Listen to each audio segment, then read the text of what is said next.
தமிழகம் முழுவதும் முனியாண்டி விலாஸ் ஹோட்டல் நடத்துபவர்கள் மதுரை அருகே தங்கள் சொந்த ஊரில் நடைபெறும் கோயில் திருவிழாவில் கலந்து கொள்வது வழக்கம். இந்த ஆண்டு மிக பிரம்மாண்டமாக குலதெய்வ கோயில் திருவிழாவை நடத்தி பொதுமக்களுக்கு பிரியாணி விருந்தும் அளித்து அசத்தியுள்ளனர்.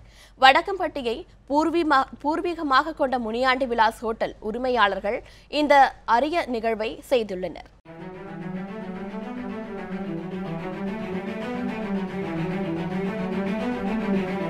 தமிழகத்தில் 30 வயதை கடந்தவர்களுக்கு நிச்சயம் முனியாண்டி விலாஸ் ஹோட்டலை தெரியாமல் இருக்காது. அசைவத்துக்கு புகழ்பெற்ற முனியாண்டி விலாஸ் ஹோட்டல் உரிமையாளர்களின் குலதெய்வ கோவில் மதுரையில் இருந்து விருதுநகர் செல்லும் வழியில் உள்ள வடக்கம்பட்டியில் உள்ளது. இந்த ஆண்டு திருவிழாவில் மலைபோல் குவித்து வைக்கப்பட்ட அரிசி மூட்டைகள், 200 ஆடுகள், 300 சேவல்களை கொண்டு இரவு முழுக்க தங்களுக்கே உரிய கைப்பக்குவத்தில் பிரியாணி சமைத்து சாமிக்கு படைத்து வழிபட்டனர். திருவிழா என்ன விசேஷம்னா, முனியாண்டி சாமி வந்து சைவம், அதனால் பொங்கல் பிரசாதம் பின்னாடி கொடுத்துட்ருக்காங்க. கருப்பு சாமி தான் அசைவம், அதுதான் கடா வெட்டி சாமி முறை. ஆனால் பேர் வந்து நீங்கள் முனியாண்டி விலாஸ், மதுரை ஸ்ரீ முனியாண்டி விலாஸ் தான் நாங்கள் வைப்போம். 90வது வருஷம் பிறகு தான் இப்போ தான் கொஞ்சம் வந்து ஹோட்டல் கம்மியாக அவங்கவுங்க வேறு பிஸ்னஸில் செய்திருக்காங்க. இந்த முனியாண்டி சாமிங்கிறது தத்துரூபமாக இங்கே இருக்குது. என்ன நீங்கள் இந்த வருஷம் வேண்டிட்டு போகிறீங்களோ அடுத்த வருஷம் நிச்சயமாக நடக்கும். 1937ஆம் ஆண்டில் விவசாயம் கொஞ்சம் கொஞ்சமாக குறைந்து போக பிழைப்பு தேடி பலரும் வெளியூர்களுக்கு சென்ற நிலையில் வடக்கம்பட்டியைச் சேர்ந்த சுப்பையா நாயுடு என்பவர் 1937இல் காரைக்குடியில் முதலாக முனியாண்டி விலாஸ் ஹோட்டலை திறந்தார். இதனைத் தொடர்ந்து ஒருவர் பின் ஒருவராக முனியாண்டி விலாஸ் ஹோட்டல் தொடங்கினார்கள்.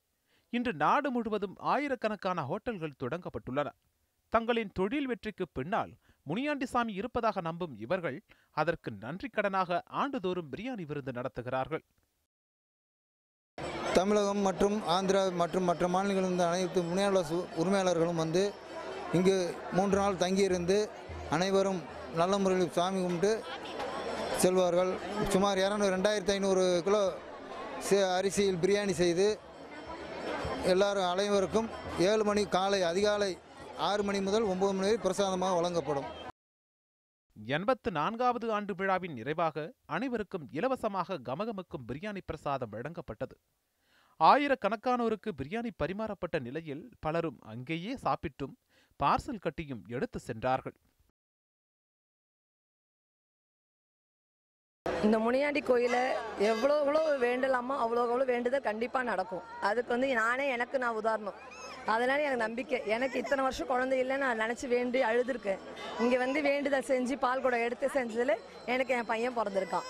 அருள்மிகு முனியாண்டி சுவாமி திருக்கோயில் வடக்கம்பட்டியில் 84வது வருஷம் அன்னதான பூஜை கொண்டாடுறோம். இங்கே வந்து 6 நேரம் அன்னதானம் எல்லாருக்குமே போடுறாங்க. நம்ம வேண்டி எந்த கஷ்டம் வேண்டி வந்தாலும் முனியாண்டி வந்து அதை தீர்த்து வைப்பாரு. முனியாண்டி கோவில் திருவிழாவில் பிரியாணி மனமுடன் சேர்ந்து முனியாண்டி விலாஸ் ஹோட்டலின் புகழும் பரவுகிறது. காளிராஜன், நியூஸ் 7 தமிழ், திருப்பரங்குன்றம்.